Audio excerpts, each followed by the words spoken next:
Hello दोस्तों, मेरा नाम है शिवम एंड आप देख रहे हैं आपका अपना YouTube channel future pharma FP. तो दोस्तों, आज की इस वीडियो में बात करेंगे एक मोस्ट पॉपुलर आईवी फ्लूइड के बारे में, जिसका नाम है एनएस, मतलब कि नॉर्मल सलाइन फ्लूइड के बारे में।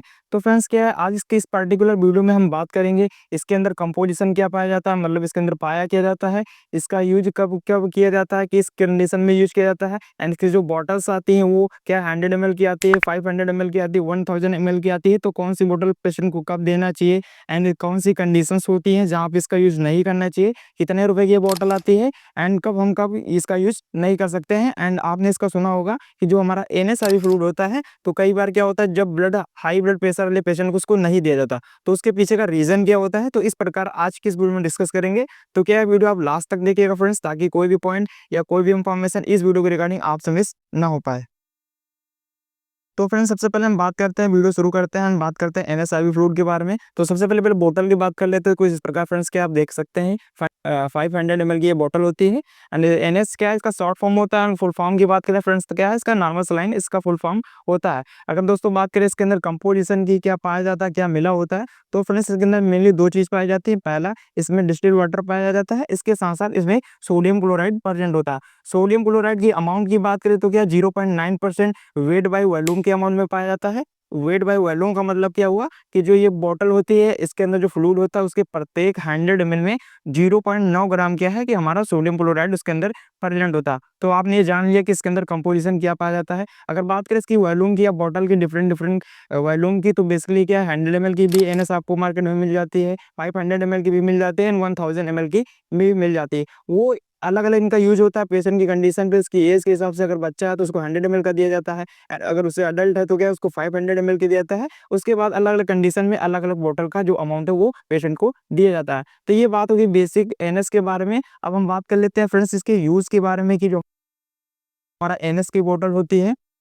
इसका यूज़ कब किया जाता है। तो दोस्तों, अगर बात करें इसके यूज़ की, तो डिहाइड्रेशन की जो कंडीशन होती है, डिहाइड्रेशन का मतलब क्या हुआ कि जब हमारी बॉडी से पानी की कमी हो जाती है, तो उस दौरान इसको चढ़ाया जाता है, पेशेंट को दिया जाता है। पानी की कमी क्यों हो जाती है, तो उसके पीछे के बहुत सारे रीज़न होते हैं। कई बार डिजीज़ की वजह से होता है, या कई बार डायरिया जब होता है, तो उस दौरान हमारी बॉडी से काफ़ी फ्लूइड लॉस होता है। इसके साथ साथ इलेक्ट्रोलाइट भी इम्बैलेंस हो जाते हैं, या वोमिटिंग की कंडीशन में हमारी बॉडी से काफ़ी पानी लॉस होता है या फ्लूइड लॉस होता है, तो उसको मेंटेन करने के लिए इसका यूज़ किया जाता है। एंड नेक्स्ट बात करें तो वाउंड वॉशिंग में, कि कई बार जब हमें चोट लग जाती है, तो घाव को साफ करने में भी एनएस का यूज किया जाता है। तो यहाँ पे एक सवाल ये बनता है फ्रेंड्स, क्या कि एनएस का ही यूज क्यों किया जाता है, एंड अदर जो फ्लूइड्स होते हैं जैसे डीएनएस हो गया, आरएल हो गया, उसका यूज क्यों नहीं किया जाता। क्योंकि बात करें फ्रेंड्स एनएस की, तो उसमें डिस्टिल्ड वाटर पाया जाता है, इसके साथ साथ सोडियम पाया जाता है, जो कि हमारी बॉडी के साथ इसका जो पीएच होता है वो कंपेटेबल होता है। इस वजह से ज़्यादा प्रेफर किया जाता है एनएस का यूज। एंड इसमें कोई इलेक्ट्रोलाइट वैसा ज़्यादा होता नहीं, कि आरएल की बात करें तो उसमें लिंगल लैक्टेट मतलब पाया जाता है। इसके साथ साथ बात करें दूसरा जो हमारा हो गया डीएनएस, तो उसमें क्या डेक्सट्रोज पाया जाता है, तो वो कहीं न कहीं प्रॉब्लम कॉज़ कर सकता है। इस वजह से नॉर्मली इसका एनएस का यूज़ कर लिया जाता है।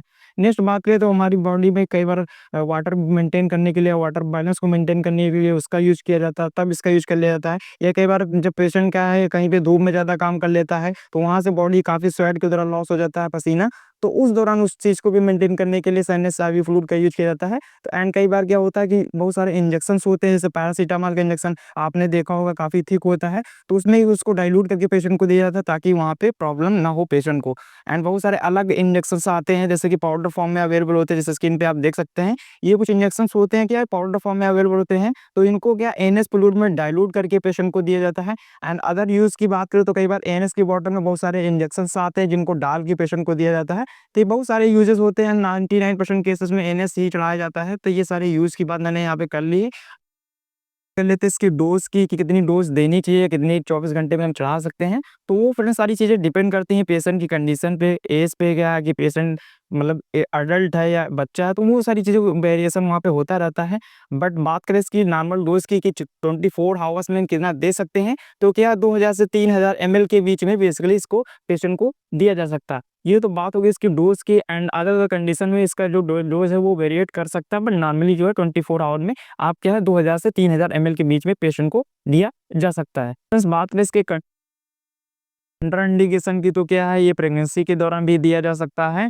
तो ऐसा इसके साथ कोई कंट्राइंडिकेशन नहीं होता जिस दौरान इसका यूज़ नहीं किया जाता। हाँ, बस कुछ कंडीशन है, जैसे कि बात करें, कई बार पेशेंट को अगर आपने लगाया तरीका सही नहीं है तो वहाँ पे क्या है, एलर्जी को रिएक्शन देख सकते हैं, या कुछ इंजेक्शन को लगाने के बाद क्या है, इसके अगर डालने के बाद एनएस चढ़ाने के बाद पेशेंट को डिफरेंट डिफरेंट टाइप की अगर बेचैनी होती, ठंड लगना, तो ऐसे कुछ रीजन होते हैं उस दौरान इसका यूज़ नहीं करना चाहिए। बट कोई ज़्यादा इसके साथ साथ ऐसा कंट्राइंडिकेशन नहीं होता है जिस दौरान इसको ना दिया जाए। अगर पेशेंट को प्रॉब्लम होती है तो उस दौरान आप इसको रिमूव कर सकते हैं। एंड इंपॉर्टेंट बात की बात करें फ्रेंड्स, तो क्या है, आप इसको कब नहीं दे सकते, तो ये जो बॉटल्स होती है, अगर उसमें क्या किसी भी प्रकार का पार्टिकल आपको नजर आता है, या किसी प्रकार का जो ये क्लीयरेंस में प्रॉब्लम आती है, मतलब जो बॉटल्स होती है अगर उसमें किसी भी प्रकार की आपको डस्ट दिखते हैं, तो उस दौरान पेशेंट को नहीं देना चाहिए, क्योंकि वहाँ पे काफ़ी प्रॉब्लम आपको देखने को मिल सकती है।